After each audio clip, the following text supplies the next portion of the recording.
이번 지진은 기상청 관측 이래 전북에서 발생한 지진 가운데 최고 수위의 진도를 기록했습니다. 그동안 비교적 지진의 안전지대처럼 여겨졌던 전북에서도 지진 피해 가능성이 훨씬 높아졌다는 사실을 의미하는 겁니다. 진앙지인 부안을 시작으로 형성된 함열 단층과 이번 지진의 연관성이 주목되고 있습니다. 이어서 정자연 기자입니다. 도로와 건물이 좌우로 흔들리는 것을 넘어 쾅 하고 울리는 굉음까지 발생한 부안 지진. 전북 전역과 인근 전남과 충청, 수도권까지 지진을 느꼈다는 신고가 이어졌습니다. 형제가 좌우로 흔들려. 깜짝 놀라가지고 이게 뭔 일이냐 그러고.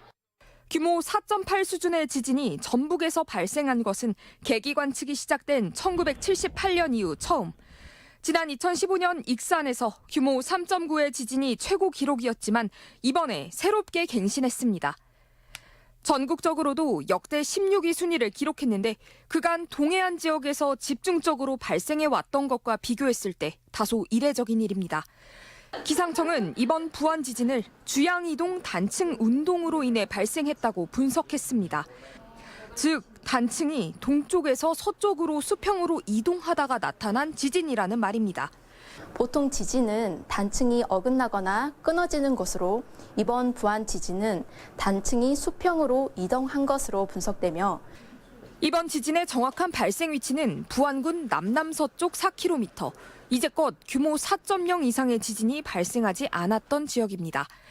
하지만 최근 부안부터 충남 부여까지 이어지는 함열 단층의 지진 가능성이 대두된 바 있고 관련 연구도 진행되고 있습니다. 부안 지역부터 그 부여 분지까지 위치한 함열 단층이라는 구조의 존재가 알려져 있습니다. 단층의 그 특성과 지진 발생 힘의 특성이 유사한 면이 있습니다.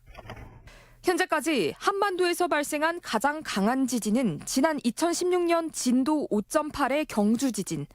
그러나 이듬해 발생한 5.4 규모의 포항 지진이 피해 규모는 훨씬 더 컸습니다. 포항 지진 당시 인근 지열발전소에서 땅에 물을 주입해 지반이 약해져 피해를 키웠다는 분석이 나왔습니다. 지반이 약할수록 지진파가 넓고 빠르게 퍼지는 만큼 곡창지대와 매립지가 많은 전북도 지진 안전지대가 아니라는 지적이 나옵니다. 전라북도는 이 토양이 약한 데가 많아. 곡창지대잖아요. 근데들은 지진파 증폭되기가 좋은 지역이 많은 거죠. 동해안 지역에 비해 비교적 지진 발생에서 안전하다고 생각해왔던 전북 지역. 이번 지진 발생으로 더 이상 안전지대는 없다는 사실이 드러난 만큼 결국 내진 설계 강화와 대피시설 확충 등 대응책 마련이 과제로 다가왔습니다. MBC 뉴스 정자영입니다.